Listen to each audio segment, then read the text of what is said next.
Gauteng government officials are set to meet with residents who are building shacks on illegally occupied land in Eldorado Park, that's south of Johannesburg. They were stopped from erecting those structures yesterday, but have since returned.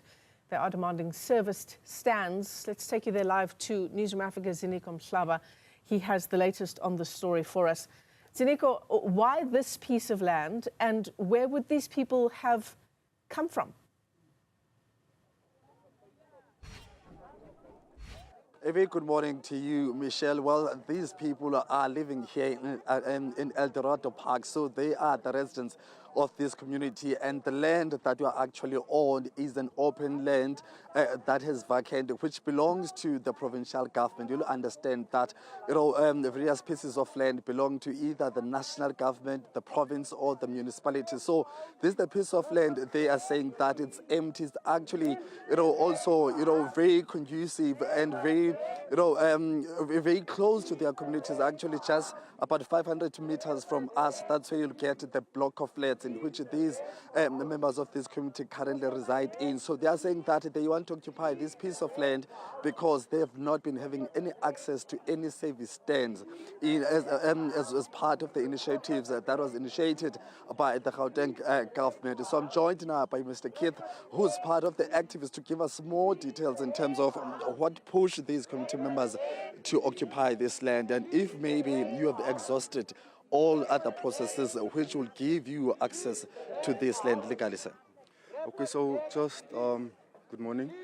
I just want to correct you. The name is Shakil Kasan. I'm also a coordinator for the Gauteng Housing Crisis Committee.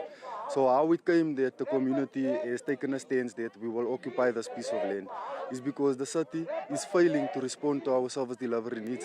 There has not been any housing development for Eldorado Park, the community of Eldorado Park, for over 31 years now.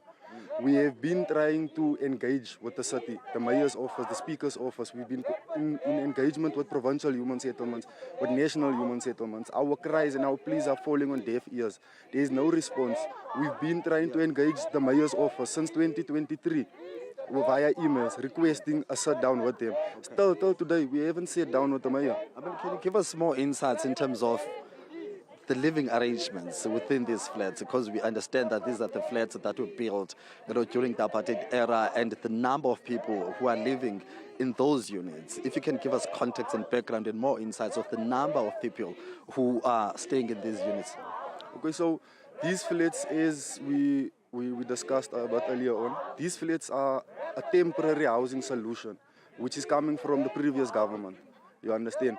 So we find that our grandparents, our great-grandparents, us as the youth of today, we are living with our parents, our great-grandparents, we are living with our children and our grandchildren. So you'll find in a house there's more than 8 to 10 people, you understand? Sometimes more, you understand?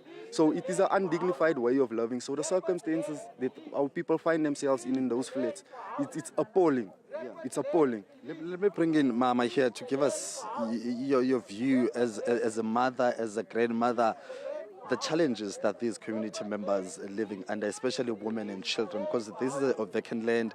And you were talking to me before we went on air. That is also, hive of criminal activities. Give us more context and more details about those challenges. Thank you. A few months ago, we found a carcass of a body that must have been here for months on end because it was just a skeleton. As a mother, I have one son. And in my house, it's myself, my son, and my 3 daughters. And then you have each child of mine has one or 2 children. And those children are grown children that are in matric almost.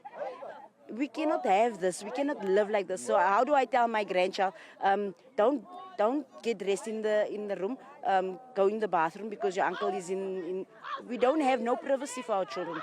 Whereas my son has to sleep in the lounge because there's no other place for him.